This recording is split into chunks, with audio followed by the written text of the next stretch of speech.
أعوذ بالله من الشيطان الرجيم بسم الله الرحمن الرحيم الحمد لله رب العالمين والصلاة والسلام على رسولنا محمد وعلى آله وأصحابه أجمعين Jirlerinin köklerinin Rabbisına bizlerini yoktan var kılıp, terbiye kılıp duruşu, rizıklandırıp duruşu, bu dünyaya sanları da bilgisiz bulgan peygamberlerin jiberip, bizge şuşu peygamberleri aşa doğru yolunu, din yolun, din İslam yolun iletken, anlatkan, jitkirgen, Allah subhanahu ve teala'ga köngül türleri bizden çıkan selamları biz irişseydi. Bu dünyaya Sıngı peygamber bulup jiberilgen süyüklü peygamberimiz, Habibimiz, ustazımız Muhammed Mustafa sallallahu aleyhi ve sellem'ge de, onun ehli beytine, sahabelerine, tabi'inlerge, hem alarga iyerüşlerge de, köngül türlerimizden çıkan salavatlarımız, selamlarımız, şükrana dıgalarımız ilişseydi. Aziz din kardeşlerim, hürmetli Müslümanlar, Esselamu Aleyküm ve Rahmetullahi Teala ve Berekatuh. Allah Rabbimizin selamı hem bereketi her barşalarımızga da ilişip, nigizlerimizge Allah Teala tanışlık, bereketlik, tenlerimizge sihat ve selametlik nasip etip, gailelerimizge nıklık, balalarımızga da tevfik, hidayet nasiplardan kılsaydı. Aziz din kardeşlerim, hürmetli Müslümanlar, Adem balası, Allah Teala'nın rahmeti ile bu dünyaya yoktan var kılına.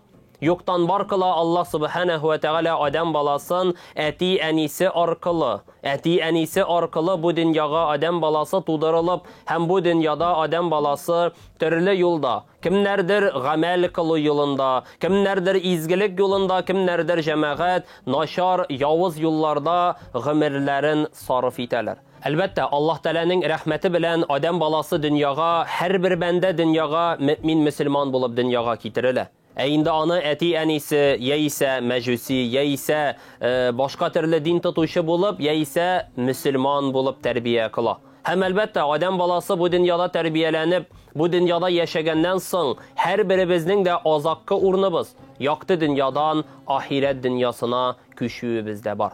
Biz her birimiz de bu dünyada yaşaganda izgilikler işlep ahir dünyaya ezirlenemiz. Her birimiz de ahir dünyaya ezirlenemiz. Namaz gıybedetlerimizni başkarabız. Uraza gıybedetimizni başkarabız. Zekatimizni de tapşırabız. İman kelimelerimizni de eytebiz. Elbette bu dünyada da şatlıkta, kuvanışta yaşap ahir dünyaya küçkenden son cennetli bulurga ımtılabız. Elbette bu Allah Teala tarafından bizge birilgen bir yol. Elbette bilemiz, her kimge üzüne göre bir gımır birilgen. Kimgedir ul bik kıska bulup dıyılır, kimgedir ul bik uzun bulup dıyılır, her kimge Allah Teala üzüne göre bir gımırını bölüp birgen. Kimlerdir dünyaya kilgenden son yaktı dünyadan köşeler, kimlerdir bik ılıgayu yaşına jitip yaktı dünyadan köşeler, kimlerdir orta yaşta yaktı dünyadan köşeler, bunlar cemaat barsa da Allah Teala tarafından birilgen gımırının şiklengeninden son bulatırgan gameller. Elbette Allah subhanahu ve teala biz bendelerge doğru yolunu, din İslam yolunu görsetti, hem bizge bu dünyadan ahiret dünyasına köşkenden sonda turmuş barlığın anlattı. Yani kıyamet günü bulaşağın, kıyametten son cennetinin, cehenneminin bulaşağın anlattı. Allah Rabbimizin barlığına inanırga tiyişli. Allah Rabbimizin barlığına, birliğine inanırga tiyiş. Kitaplarga inanırga tiyiş. Peygamberlerge inanırga tiyiş. Hem elbette ölgenden son terülüge inanırga tiyiş. Yaxşının da yamanның da Allah Teala'dan buluğuna inanırga tiyiş. Hem takdirini, cemaat takdirge de inanırga tiyiş. Allah Teala tarafından birilgenlikke inanırga tiyiş. Yişli zat ul Adem balası. Allah Teala tarafından ul Adem balası bu dünyaya getirildi iken ahiret dünyasına ezirlenü için. Ahiret dünyasına ezirlenü. Biz bu dünyada bil fakat dünyalık meşakkatlerimizde kaygırtıp yaşamayız. Ahiret dünyasında uylayız. Ahiret dünyasına köşeşegimizni de ümit etip yaşayız. Çünkü Peygamberimizin bir hadisi var bit. Dünyalığınızı kaygırtığız, mengi yaşayım sıman. Ahiretinizni kaygırtığız, bugün yaktı dünyalardan köşem sıman dey. Yani dünyalığınızı kaygırtkanda, gamelde, işlegizde, tırışığızda, ileride tüzügüz. гаиләдә булдырыгыз, балалар да тәрбияләгез, ә инде ахирет дөньясына күчәр вакытны уйлаганда, намаз гыйбадәтен кылганда, ураза гыйбадәтен башкарганда, күңелегез белән бирелеп, мин Аллаһ Тәала юлында, Аллаһ Раббымның юлында яшим, аңа гамәл кылам, гыйбадәт кылам дип, аңа бирелеп җәмәгать гамәл кылу кирәк. Шул вакытта гына безнең гамәлләребез кабул булып, һәм кыямәт көнендә безгә иншаалла шатлыклар да, куанышлар да булачак. Әлбәттә, газиз мөселманнар, хөрмәтле дин кардәшләрем, ахыр дөньяга күчү сәгате суккан вакытны адәм баласы нишлисең? Шулар турында, кыямәт көне турында берничә сүз аңлатып узасым килә. Аллаһ Раббыбызның безгә биргән гомере ул бер шикләү дип әйттек. Шикләү, ягъни күпмедер гомер узганнан соң адәм баласы якты дөньядан ахирет дөньясына күчә. Адәм баласы бу дөньядан ахирет дөньясына төрле кеше төрлечә күчә. Кемнеңдер төрле зәгыйфлекләр алып, кемдер ниндидер бер бәла казага дучар булып, кемдер картайып, ылыгайып, якты дөньядан ахирет дөньясына күчә. Бу Аллаһ Тәаләдән бирелгән бер тәкъдир. Аллаһ Тәаләнең бер биргән безгә бер тәкъдире, күпмедер гомер узганнан соң якты дөньядан күчү вакыты. Шушы вакыт килгәндә, газиз дин кардәшләрем, без шушы вакыт килгәнче гамәл кылып, гыйбадәт кылып яшәргә тиешлебез. Изгелекләр эшләп яшәргә тиешлебез, һәм бу вакытны без, газиз дин кардәшләрем, шушы вакытка ирешкәннән соң нәрсә эшләргә тиешсең? Шушы вакытка ирешкәннән соң адәм баласы, әгәр дә соңгы сулышын сулаган вакытны әшһаду алла илаха иллаллаһ, әшһаду анна Мухаммадан абдуху ва расулуһ дип, яисә ла илаха иллаллаһ, Мухаммад Расулуллаһ дигән иман кәлимәләрен әйтеп, якты дөньядан ахирет дөньясына күчсә, бу әлбәттә бәхетле зат. Бу әлбәттә бәхетле зат, бу бәндәнең жаны бугазыннан чыккан вакытны, үлем фәрештәсе аның аяк читенә килеп утырыр икән дә, ал үлем фәрештәсенең артында ике фәрештә ак кәфеннәр тотып басып торырлар икән. Һәм Аллаһ Раббыбызның үлем фәрештәсе бу бәндәгә әйтер икән: "Әй җан, син чык. Син рәхмәтле бәндәнең жаны, син җәннәтле жан" дип, бу бәндәнең жанына чыгарга кушар икән. Һәм әлбәттә адәм баласының аягыннан муенына кадәр, җәмәгать тамагына кадәр шушы жан килер икән. Жан килер икән, һәм аның җәмәгать гурласына дип әйтик инде. Тамагыннан җәмәгать шушы жан чыккан вакытны адәм баласына бик каты авыр булыр икән. Әгәр дә ул бәндә иман юлында, дин ислам юлында яшәгән бәндә булса, бу бәндәгә әлбәттә ул бер җиңеллек булыр икән.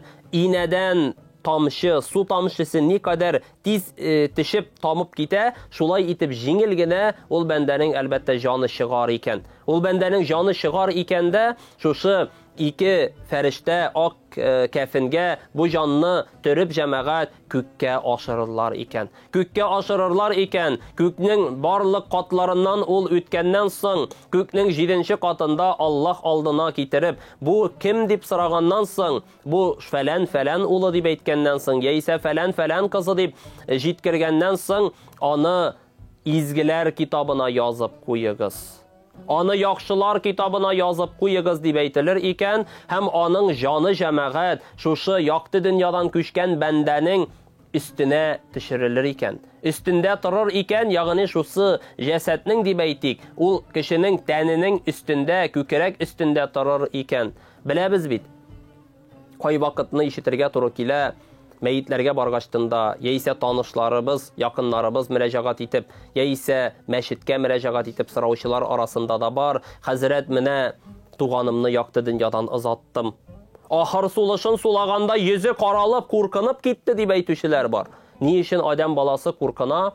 Ни өчен ул шулай йөзе карала? Бу дөньяда явызлыкта, начарлыкта йөргән бәндәләр ахирет дөньясына күчү вакытын күргәннән соң, фәрештәләрне күргәннән соң, үлем фәрештәсен күргәннән соң, алар куркыналар: "Мин бит җәһәннәм утына кисәү булачакмын" дип, җәмәгать куркынып йөзләре каралып китә. Һәм әлбәттә беләбез, кайбер кешеләрнең күзләре арткы тарафка табан юл ала. Ягъни җанның чыкканын артыннан карап кала. Җанның чыкканын карап калып, күзләре шулай күтәрелү, бу да әлбәттә җанның чыгып китүенә бер мисал, чыгып киткәнлеген аңлата. Һәм әлбәттә, газиз дин кардәшләрем, шушы бәндәнең җаны өстендә тора. Jаны üstündә тора, һәм ул һәрбер кешенең сөйләгән сүзләрен ишетеп тора. Һәрбер кешенең әйткән сүзләрен тыңлап тора. Һәрбер кешене кемнәр килеп шушы урында катнашканнарын күреп тора. Хәтта кайбер китапларда китерелә, хәтта ул бу халыкны, бу кешеләрне кемнәрдер җылыйлар, кемнәрдер хәсрәтләнәләр, ул бәндәләрне тынычландырырга да тырышыр дип килә торган җирләре бар. Тынычландырырга тырышыр дип әйтелә. Шуның өчен, газиз дин кардәшләрем, Адәм баласының жаны üstüne кайтарылып, ул аны кабергә урнаштырганчыга кадәр аның өстендә тора. Кабергә урнаштырганнан соң аның янына ике фәрештә килә. Мөнкир һәм Накир дигән фәрештәләр килә. Алар килеп аңа җәмәгать берничә сорау бирәләр. Беренчесе: Раббың кем? Пәйгамбәрең кем? Китабың нинди? Динең нинди? Дигән сорауларны җәмәгать юллаячаклар. Һәм әлбәттә, әгәр дә бу бәндә дин ислам юлында булып, гамәл кылу юлында яшәгән бәндәгә бәндә әйтер: Раббым Аллаһ, Пәйгамбәрем Мөхәммәд Мустафа саллаллаһу алейхи ва саллям, китабым Коръән, динем ислам дине дип әйтер. Һәм ул бәндәгә җәмәгать барасы урынын җәннәтне күрсәтерләр. Әлбәттә, беләбез, кабергә Адәм баласын җирләгәннән соң аның йөзен уң якка табан, ягъни кыйбла тарафына табан җәмәгать каратабыз. Ягъни ул бәндә кыйбла тарафында җәннәтне күреп ятсын. Җәннәтне күрсен, кыямәткәчә шунда тыныч җәннәтне тоеп ятсын дигән мәгънәдә эшләнелә. Әгәр дә инде, газиз дин кардәшләрем, Адәм баласы начар эшләр эшләп яшәгән икән, начар гамәлләр кылып яшәгән икән, явызлыклар белән яшәгән икән, бу бәндә янына үлем фәрештәсе бер куркыныч хәлдә килер икән. Куркыныч хәлдә килер икән, аның артында ике фәрештә кара кәфенлекләр тотып торырлар икән. Һәм инде аның жаны җәмәгать бугазына килгәннән соң бик каты газапланыр икән. Бу бәндәгә җанга шык дип әйтер икән үлем фәрештәсе, син начар зат дип үлем фәрештәсе бу бәндәнең җанына чыгуны таләп итәр икән. Һәм бу җанын бирә алмыйча бик каты газапланып ятар икән. Җанын бирә алмыйча бик каты газапланып ятар икән, һәм әлбәттә аның җаны чыкканнан соң бу бәндәнең җанын кара кәфенлеккә төреп аны күккә күтәрерләр икән. Күп ишекләре ачылмас икән бу начар бәндә, бу явыз бәндә, бу гамәл гыйбадәт кылмаган бәндә дип аны анда кабул итмәсләр икән. Һәм аның исемен гынахлылар исемлегенә язып куярлар икән. Һәм әлбәттә аның да җаны шулай ук төшәр икән дә өстендә кабергә кадәр аны озатып барыр икән. Соңгы кеше 40 адым узганнан соң аның янына шулай ук ике фәрештә килер. Мөнкир һәм Накир фәрештәләр килер, ара сорарлар: Раббың кем? Пәйгамбәрең кем? Китабың нинди? Динең нинди дип сорарлар икән. Ә инде бу бәндә диннән ерак булган бәндә бу вакытны бер нинди дә җавап бирә алмас икән. Берсенә дә җавапны белмәс икән, һәм әлбәттә бу бәндәгә барасы соңгы урынын җәһәннәмне күрсәтерләр икән. Газиз дин кардәшләрем, хөрмәтле мөселманнар, дөньялыкта һәр вакытта да изгелектә, игелектә яшәргә Аллаһ Тәала насыйплардан кылса иде. Изге гамәлләребезне Аллаһ Тәала киң кылса иде. Әти-әниебезгә дә, әби-бабабызга да ихтирамлы булып, дин исламыбызны куәтләп яшәсәк иде. Бер мисал да китереп узасым килә. Бер вакытны Пәйгамбәребез заманында бер ир кеше җанын бирә алмыйча газапланып ята икән. Җанын бирә алмыйча газапланып ята икән, һәм газиз дин кардәшләрем, бу кеше җанын бирә алмаганлыктан Пәйгамбәребез саллаллаһу алейхи ва саллям янына киләләр дә, аның дуслары, танышлары сорыйлар: "Я Расулаллаһ, эй Аллаһның илчесе, бу бәндә җанын бирә алмый бит, аңа берәр төрле ярдәм кулы суза алабызмы?" диләр. Һәм шул вакытны Пәйгамбәребез саллаллаһу алейхи ва саллям әйтә: "Аның әнисе бармы?" ди. Аның әнисе исәнме ди. Һәм шул вакытны әйтәләр: "Әйе, аның әнисе бар, ләкин ул башка җирлектә яши" диләр. Һәм шул вакытны Пәйгамбәребез әйтә: "Барыгыз, әнисе, үзе килә алса, минем янга үзе килсен. Әгәр дә килә алмаса, мин аның янына үзем барам" диләр. Һәм шул вакытны аның әнисе үзем киләм дип Пәйгамбәр янына килә, һәм Пәйгамбәребез саллаллаһу алейхи ва саллям сорый: "Син үзеңнең улыңнан разыймы?" ди. Һәм шул вакытны бу ана кеше әйтә: "Мин анардан разый түгелмен" ди.